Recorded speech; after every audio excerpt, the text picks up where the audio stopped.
super thankful, very happy to be at the inaugural global conference for Sui. So an honor to be here. Thank you very much for the invitation. We have a packed agenda, but as it was previously mentioned, we're going to focus specifically on a new application for constant security audits using Sui and honestly all smart contracts, majority of them open source. So there's a vast universe of applications for this specific solution. I'll start with my co-speaker, Kostas Chalkias. He was the lead cryptographer at Facebook. He has done many of the cool, amazing applications that you saw before, CK login, CK send, what we're going to see today. And also, he's the only person that I know that travels with a time capsule. So ask him about it later. My name is Carlos Arena. I'm also a recovering banker or TradFi guy. I'm now a director of digital assets at Google. Google Cloud is a team that was focused exclusively for Web3 development and also for building solutions in our console to make Web3 development as easy as possible. And I swam in the Olympics in 1996. Why? I normally don't talk about it, but I love to be in here in Paris 4 months or so before the Olympics. So it's amazing. So what's our mission? Our mission is to become the best platform for Web3 development, period. We want to leverage the infrastructure that Google has in regards to the security, the reliability of that infrastructure. On top of that, we want to build tools that provide the easiest path for Web 2 and the global scale development community to tap into Web 3. And lastly, we want to build Web 3 specific products. We currently have 2. You go into your console, click deploy Google Cloud, and then you look into Web 3, and you have 2 products now. You have fully managed node hosting, and you have blockchain analytics. We have approximately 25 datasets that are fully indexed on BigQuery. And we're going to continue to build more and more tools that many companies, specifically Mysten, has been leveraging to actually build some of their own applications that leverage those tools. Long history, what I want to highlight here is that Google didn't start 2 years ago or 3 years ago or on the last bull market. We have been working on this for about since 2018. And what's really important regarding this slide is not necessarily the key metrics, but that we have pushed a publicly traded, large cap US company into Web3. How we have done that? Crypto custody is now accepted at Alphabet. Crypto payments is to become embedded into the way that we build customers. Some of the tooling that we're providing is in regards to decentralizing both access and also decentralized physical infrastructure. How can we change our own business model to adapt to what's happening? The way we see it, Web3 is today.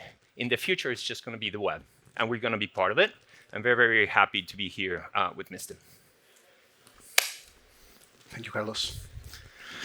So very quickly, the interesting stuff we realized at Mysten Labs is nothing can replace now AI, especially for all of the applications you have on the Web3, and there is a combination of them. You will realize that in practice you can use AI to improve the blockchains. The other way around, you can use blockchains to improve AI, for example, marketplaces and other things. And some people are now using AI to profit from blockchains. As you know, in theory, you can have like arbitrage opportunities between transactions, and maybe having like a very strong AI behind it, it can give you some money in your pocket. And what I realized very recently, a lot of companies, especially startups, are trying to combine both of them, just in case like they want to pivot in one side, and on the other side is they want to have like all of the goodies from both worlds. So what can you do with blockchain and AI? Some of the applications we've seen in the past is how we can verify data on chain, especially for news misinformation. There are many governmental entities at the moment where they want to go into Web3. At the same time, they also want to use AI tools. How do you do that, right? Because if you see something on the web at the moment, you don't know if it's coming. I mean, you can understand it's coming from AI, but there is no proof for this. And imagine there are situations where in the future, you're going to see some news being written by an AI bot, and you want to know exactly how this was trained, if there is any source that is malicious or it shouldn't be there, or if there is a human hand actually affecting the results. There are many other things, especially how do we share our data now because we have all of these good models, but we need some cryptography as well to ensure that the data that goes there, first, it was purchased in a correct way. It's not like just scraping the network without getting permissions. And some other stuff where 3, 4 entities, for example, farmers in different places, they can share their data for the model itself through the Web3 solution, but at the same time, they don't want to share the data publicly. So you want to train the model, but not share the data. And then there are many things that you will see here as well. We have security patterns, we have optimization of the infrastructure. I'm 100% sure, even in Mysten Labs and Sui, you will see all of the servers being like enhanced by AI and automatically scaled by just using some tricks that a human cannot do easily. Then trading, of course, white hat hacking, which is pretty much today's focus. You will see here how this tool is very unique. It was never like in the hands of hackers, either malicious or the honest ones. Now it's a completely different era for me. Like even myself, that I worked in the space for 25 years, I haven't seen something like this. And then genetic algorithms, imagine CryptoKitties, and you have AI, verifiable AI, and you know that the traits of the new breeding material is coming through some very complex theory. Now, there are even more. You can even write smart contracts now with machine learning. Imagine if you go and check all of the popular smart contracts out there, maybe we can use AI to extract some meaningful information about them, right? And there might be some easy tricks where you can do for your own startup. You have so many things. We're going to focus on auto audits today, how we can use AI to audit our first smart contract, especially for people who are joining the EVM world, and then they go to the move language, which is Sui. How do you do this transition? Without AI, I mean, previously it was a bit more difficult. I believe that due to AI, people can jump from one language to the other by far faster. And this is what I personally see. Like many say, oh, I'm on EVM and I don't want to go to a new language, but now it's super easy. In 2 or 3 days, just with the hints, you are completely different. And then, as you can see, there are many things that you can do, even copyright infringement and many other things. And I'll add quickly, just code augmentation, code creation, in regards to natural language querying of the data set or the blockchain or the way that you're coding. So there's many things that will be applicable for a wide range of applications. Yeah, this is just food for thought, right? I mean, I believe many of you in the back of your mind, you will have so many applications of AI and Web3. And as we will see later by Carlos, you can even make some money by getting funds from the big companies just because you're using Web3 and AI. So something interesting that I've seen personally, one of the problems that blockchains have is how do you run a particular AI algorithm, like a very expensive neural network on chain. We have the oracles for this. There is a company, for example, called Atoma that is going to actually use the Sui infrastructure to be able to have some elasticity on verifiable AI outputs on chain. And this is important, right? Because you cannot run everything on the blockchain, not any blockchain, right? Sui is super fast, but imagine there are some LLMs that require seconds. We cannot have the validators running for seconds. So delegate this expensive operation to something else. So audits. This is my personal topic of interest for the last few months. We created even an internal team. I don't believe there is any other blockchain now that has cryptography and AI being under the same umbrella. And this is actually a quote that I received from an auditor. The challenges we had: flexibility, cost management, security, and time. I will mostly focus on flexibility because Google here is offering some of the best tools that they allow us to use multiple tools under their infrastructure. For us, it was super important because we can change the model very quickly and see if the previous one is better or worse than the new one. Time, however, is super important, and you will see later on. The first response whenever you have a review, you have a new contract or something, and you're asking a reviewer to audit your code, if this is Friday, it's too late, right? Nobody will review your code, and then you are blocked until Monday, you cannot do anything. Ask AI first. AI is your first reviewer. So something that we did with a tool called Bug Radar, is finding bugs on software, especially in the smart contract place. And we review the code, we audit the code, and what we realized, I believe that you should do it as well on your companies. The first and last reviewer should be AI bot. The first one to unblock the author of the PR, of the pull request on GitHub, and the last one, you never want to send something on your main before an AI gives you another hint that it's all okay. right? You have the humans in the middle, but eventually I believe like using Gemini and all of the other LLMs would be a huge advantage. I see it personally in my code. And you see, then you see the discussion on chat LLMs. It's a completely different experience now. I personally see the productivity being a lot faster if you know how to use the LLMs. The most difficult part to see, and I personally want to see the LLMs to improve, is to combine the design with the code. Most of us are using just for coding, but imagine if you have the Jira like ticket and you pass the code as well, and then it tries to see if there is a match. So specifically, some of the tooling that we have at Google, there's a Google AI Garden, and part of this flexibility as to picking different models for different use cases. Some of them will be massive, some of them will be small, some of them are proprietary, some of them are adaptable. The choice is really, really important depending on the use case, and you shouldn't be just one model for all your problems. So in AI Garden, it actually provides a lot of this tooling. We have Hugging Face integrated into the model itself. There's a way for you to pull from open source, from proprietary, and the way that you will do potentially your own proprietary LLMs. Everybody wants to build one. It's way too complex, way too difficult to do. And it's also very, very expensive to not only do it, but also maintain it. In regards to Vertex AI, it's also really, really important to have like a whole end-to-end platform, not only for having the access to the models, but also how do you bring the data into those models? How do you monitor the data? How do you adapt the model itself? And also, how do you continually operate and test on it? So our intention is to have a platform that allows for this flexibility, open source, proprietary, and even like our own models for you to test and use them for different use cases. And as Kostas mentioned, no single LLM will solve a problem. The flexibility for you to be able to catch multiple angles in regards to the security threats is really, really important. And 2 days ago, Kostas was presenting it at Next, which is our flagship event in Vegas.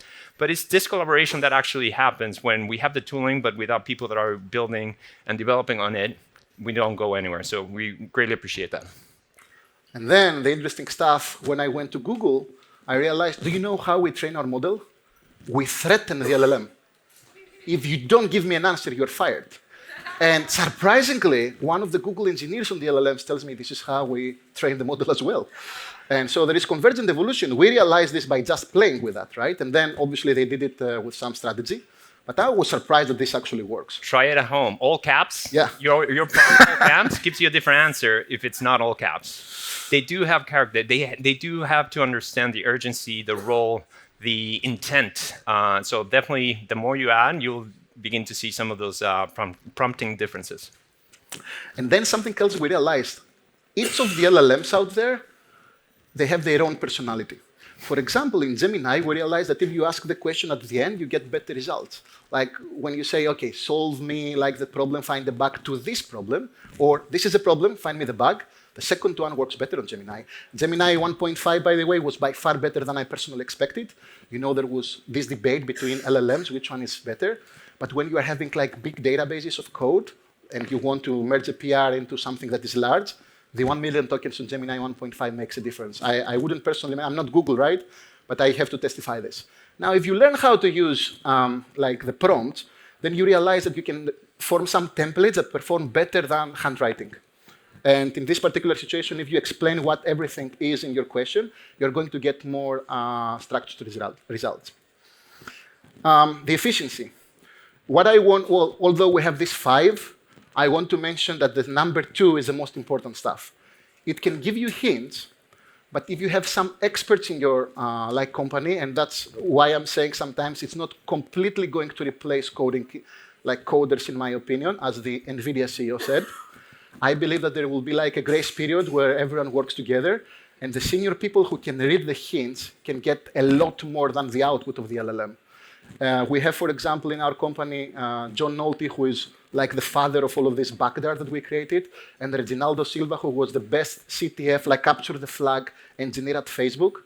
And this is how we use them, get the hints, and then provide your own knowledge into the hints. It's impossible for a human to do it by themselves, right? Because this is agnostic. And then rarely it finds and solves the problem as well, especially if it's something very common. One thing I'll add is a lot of people are looking into white papers, into like the big blogs of the specific protocol. Where have you seen some of the threats or some of the hints as to where the threats can be? In the comments. You would normally not look into the comments because you're focusing on the white paper. That's the most important piece of information. But an LLM will give you the entire history, environment, ecosystem that is actually linked to that specific protocol. So some of the best insights came from Reddit commentary. Something I personally realized, never use again to do in your comments, because if it's a to do, it's probably something is missing there, right? And the LLM will capture it very quickly. So what we found until now, right? We found private keys on chain. Unfortunately, like there was a define in this particular situation, and on testnet, they publish their private key and they use the same on mainnet. And imagine what can happen, right? If you're using the same key. It was forbidden, like in the structure of the GitHub like history in another branch, but the branches are not secret, right? I mean, people can go back and see it. The other thing that we realized is denial of service is very easy in some particular cases. I know personally how to take down a few networks. Many cryptography libraries, as you know, we also managed to break one of the signature algorithms, the DSA, in the past, the way it was used, not the theory behind it. And this could cause like huge damage, like multi-million, I would say even billion-dollar damage. It was used by by thousands of companies, even if 50 libraries were affected. And then we trained our model to find even more. And there is also a privacy leak. I won't mention the name, but in practice, you will see a few situations where your emails are now exposed because of LLM. I don't believe a human could do that. But LLMs are so agnostic that now they can just scrape the network and find random attacks.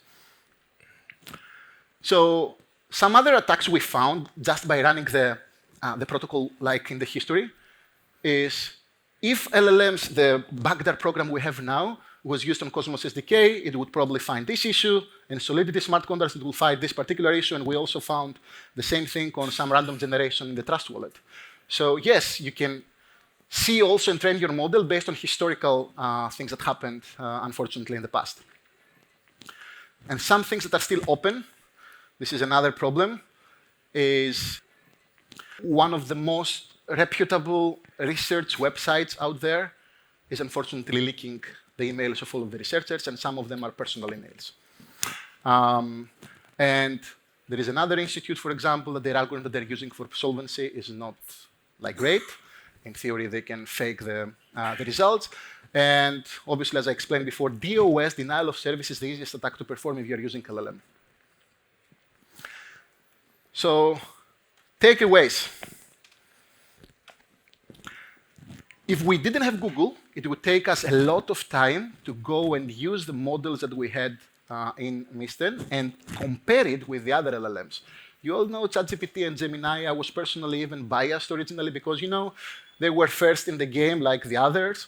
And then Google came back very quickly. And then I realized if you play and Google is giving you the tools, I think this was the most transparent thing, in my opinion, Carlos, that you made as well. You gave us the tools to compare you with others.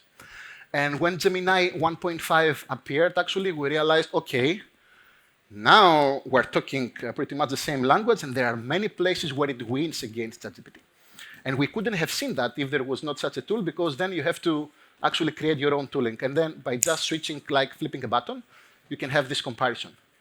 And I'll add to that, yeah. Specifically on, I mean, there's always going to be a race, and the races will benefit us. So it's good that all these different models are coming in. There's new improvements. I think what's really, really important is for you to understand the capacity of each of those models, but also how is it linked to the rest of the platform? How can I link this into BigQuery or my data analytics? How do I link it into my own private data? Can I tweak the model or not? Is it public-facing or just internal? So there's a lot of things that need to be answered, a lot of questions that need to be answered in regards to the way we use LLMs. So it's really, really important for you to have that flexibility. And again, try open source, try it first, and then move into proprietary if necessary. And the other thing we realized is Sui is not alone. That's the second point here. we're a community, and obviously, I mean, we have bridges between us and other chains, and there are partners who work in different environments as well. Whatever we advertise here is going to be applied across the platforms, right? Because personally, I found, and I'm like a secret vault of information now for so many blockchains out there, even fintech companies, and we have to carefully expose this information to the public before the hackers do that. And I know that many auditors at the moment are using this kind of tools as the first soft audit before they go into a human taking care of their code. So whenever we manage to publish this for everyone, for the Sui community, of course, we're going to give you some extra hints on how to improve your code. Not only the smart contract for Sui, but also whatever you're using for connecting Sui with other blockchains. And we benefit as a whole, as a community. We do need to do better. And doing better is by sharing some of the learnings, some of the tooling, and also calling out through knowing each other how we can help each other. And this is an important thing. Calling out some of the threats is not to brag about it, it's to fix them. And to fix them through a white hacking exercise for us to protect the Web3 community, much more than just bragging about identifying a specific issue. And in our particular case, because Move is a new language, what we have to do is we work closely with Google researchers. And for example, yesterday while I was in Las Vegas, I had a meeting with the code assisting engineers that you have, the leaders there. I also explained some of the issues that we're facing. One of the most important is supply chain attacks, where we're having our code and we have our developers checking on a particular dependency, but in this dependency, you only have a new version. You rarely check the change log, right? Whatever was changed by the previous version, and you believe that it will not affect your software. This is not true anymore. Because imagine these things are running by hackers as well, and they can probably affect another dependency. They make the update there, then you're updating the new version into your code, and then you're, boom, right? You're exposed. So LLMs is the only way to get around this, and for this, we have to actually collaborate with Google. Otherwise, I mean, we cannot go and affect the LLM's performance around this. So they promise they will help us. I hope, Carlos, they keep their promise. And also, the more we train the LLM, the better it's going to become. So new languages such as Move, amazing development, amazing adoption at the same time. There's not that much history. So how do we actually train a shorter history compared to Java that has X number of years and X millions of developers on it? So there's a give and take that needs to happen between the two to actually improve the tooling. And then my personal view now, I know that in the past we said, okay, let's open source everything. I still believe this will happen, but in my opinion, this tool is by far more powerful and it's getting there. So we have to be using it before the bad guys are having access on this. The benefit is the agnostic element of this tool. Previously, you know that this is going to scan the network. This is going to find some known vulnerabilities. But this one can actually check even connections between one part of code with another language that it's very difficult to find a reviewer to check TypeScript and Rust at the same time and Java at the same time. And you make a small change and you don't know that you're affecting something else in your system. Only AI can do it, right? Because imagine the information that you have to have in your brain. And lastly, the money. So we're here to foster and help the ecosystem for Sui. Specifically, there's $200,000 in cloud credits for the Sui ecosystem. You can click and deploy. But I also have a challenge for all of us today. So actually figure out how do I make, instead of 200K, 350K. Go into Gemini. Type, I am building whatever, an identity solution on Sui. How do I get 350K from Google instead of 250? Or sorry, 200? And the LLM will actually guide you as to how to get there. It's simple, but it's the type of tooling that you wouldn't be aware, right? It's not only code, it's not only security threats, but it's also your own business plans, your own messaging, your own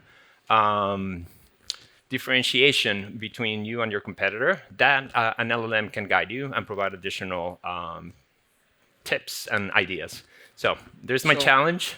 In this particular case, whenever you have a title of your project, you say AI Web3 blah, blah, blah, right? And then you're getting the highest. You gave it away, but yes, right. There. Basically, there's $200,000 is $100,000 per year for 2 years. If you're an AI startup, Google is fostering that, so that it's giving additional credits of 350K. And just by that, in regards to how do you actually link Web3 to Gen AI, that actually will give you additional funding. And some Sui partners are actually taking advantage of this already, Yes. right? So you're all, now that we're having like such a good collaboration with Google, it's an opportunity. You have Carlos here to take advantage as well. And the intent is not only the cloud credits, the intent is for you to build better solutions that are secure, reliable on Sui. And two, how do we continue to build products, both infrastructure, then the blockchain, and then the actual application that will be adopted by billions of people in the world. Done. Thank you.